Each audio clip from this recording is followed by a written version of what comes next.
The fourth and final part begins, and Rio is sleeping and screaming loudly, and the girls come to see what is happening, and they find Rio sleeping with a naked girl, and the girls are shocked by the scene. But Rio tells them it's a misunderstanding, and he doesn't know her. He found her next to him when he woke up. Rio asks the girl who she is, and she says it's the spirit that contracted with him. She is the same girl who was showing up to Rio, and Rio asks her name, but she doesn't remember anything about herself, so she asks Rio to name her, and Rio discovers that he can communicate with the soul by telepathy.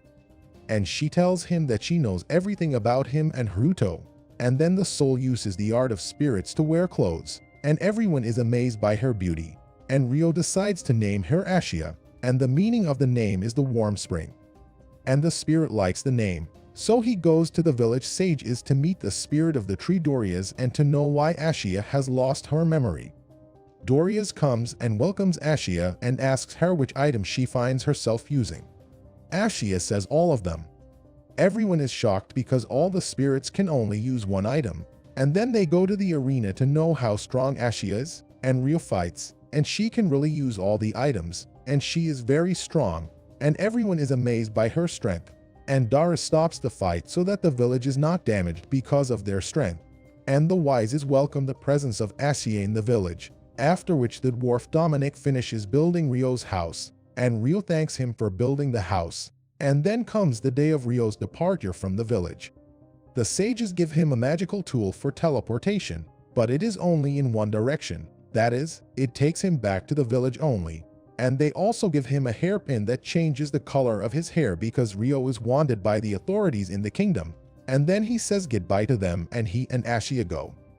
And he is on his way to the kingdom, where Celia is, and Celia is at the same time holding Rio's message and wishing to see him again.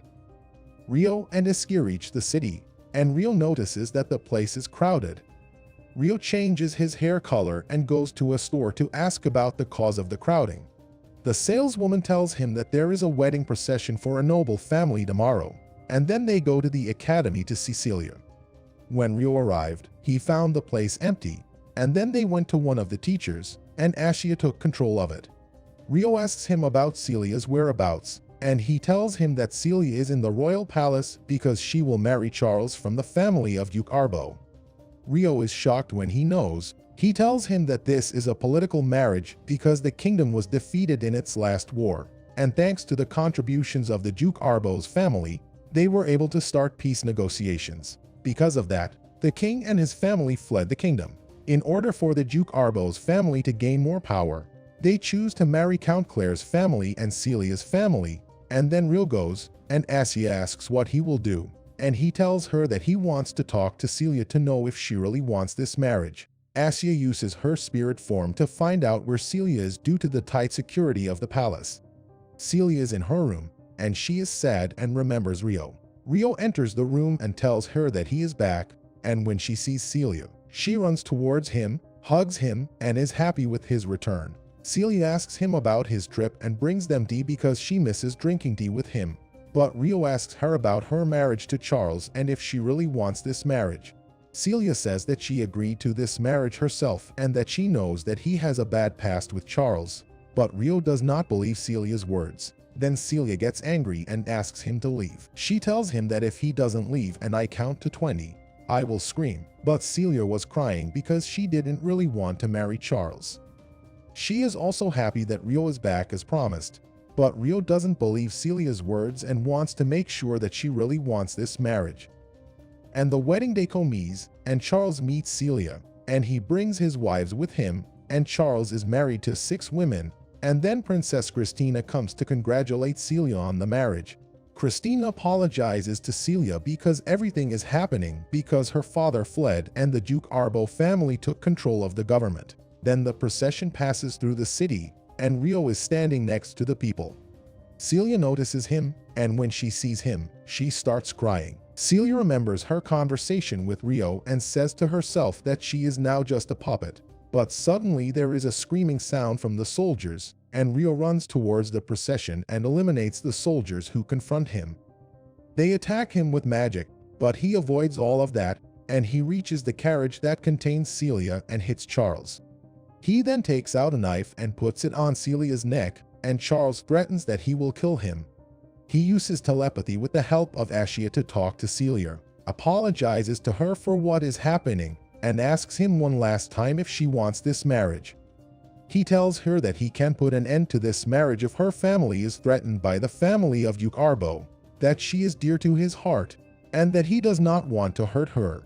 He does not want to lose her, and he says that her life will be hell if she completes that marriage. Celia is worried so as not to cause problems for her family, and she asks him what he will do if she tells him that she does not want this marriage. Rio tells her that he will take her to a faraway place and thus not cause problems for her family. Celia is affected by Rio's words and asks him to take her to a faraway place. Rio threatens Charles and tells everyone that he will kidnap his bride, and then Rio escapes carrying Celia. The soldiers try to stop him, and the evil man is there and watching all of this. He suspects that he is Rio, and he attacks her using his magic, but Rio confronts her, and he can escape. The soldiers chase Rio, and he talks to Ashia to meet him, and he leaves Celia with her to escape, and he will distract the guards. Rio fights the guards, but the situation is difficult because he does not want to kill anyone. The captain of the guard, Alfred, appears and enters into a fight against Rio. Alfred uses a powerful sword with a magic spell on it and uses a powerful technique to eliminate Rio, but he avoids it and can escape. Ashia and Celia are somewhere waiting for Rio, and Celia is worried about Rio, but Ashia tells him he's fine and he's on his way here. Then Rio comes and thanks Ashia for his help. Celia thanks him for what he's done. And when they were talking, suddenly a strong light appeared from the sky in many places. Ashia told Rio to go to the light for help, and the light was showing some people, and almost all were also from Japan. But a gang comes and kidnaps them, and Rio arrives at the gang, and when he hears a voice calling for help in Japanese, he kills the gang members, opens the car and frees them, and goes to free those in the second car. When the carriage door opened, Rio stood there, shocked to find Ayase, his childhood friend, and she thanked him for saving her. If you like the video, don't forget to subscribe to the channel and click on the like and write your opinion in the comments.